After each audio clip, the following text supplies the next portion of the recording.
રાજ્ય સરકારના સામાજિક આર્થિક સર્વેક્ષણમાં ચોંકાવનારા આંકડા સામે આવ્યા છે, જેમાં ખેડૂતોને વિવિધ યોજના હેઠળ કરાતી આર્થિક સહાયની હકીકત સામે આવી।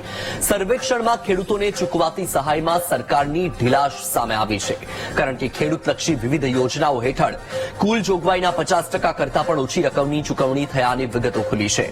મહત્વનું છે કે નાની યોજનાઓ હેઠળ 77.18 કરોડની જોગવાઈ સામે માત્ર 12.41 કરોડની સહાય ચૂકવવામાં આવી છે। જ્યારે મોટી યોજનાઓની વાત કરીએ તો ટ્રેક્ટર સહાય યોજનાની 412 કરોડની જોગવાઈ સામે 30.48 કરોડની ચૂકવણી કરવામાં આવી છે। તો તાર ફેન્સિંગની સહાયની કુલ જોગવાઈ 350 કરોડ છે, જેની સામે માત્ર 54.20 કરોડની ચૂકવણી કરવામાં આવી છે।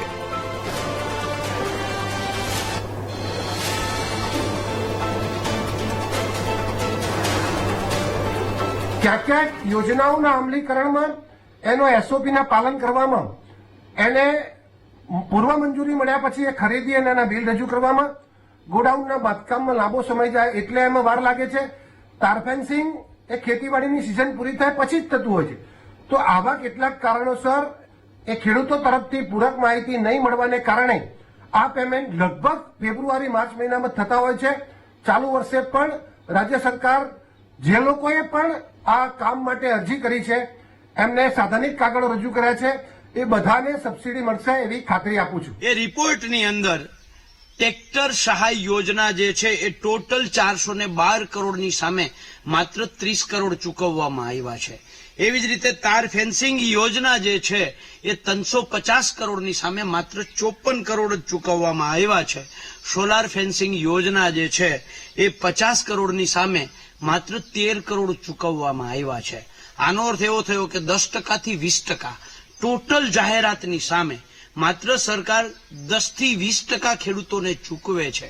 બાકી મોટી જાહેરાતો થાય છે, મોટી પ્રેસ કોન્ફરન્સો થાય છે, મોટી પબ્લિસિટી થાય છે। અમુક યોજનાઓમાં તો એવું બન્યું છે કે યોજનામાં જેટલા રૂપિયા ચૂકવાયા હોય એના કરતાં તો એનો જાહેરાત ખર્ચ વધારે થયો હોય। જો સરકારની દાનત સાચી હોય, સારી હોય, તો જુલાઈ મહિના માટે જે 419 કરોડ અને ઓગસ્ટ મહિના માટે સરકારે જે 1400 કરોડનું પેકેજ જાહેર કર્યું હતું એની સામે ખરેખર ચૂકવાયા છે કેટલા।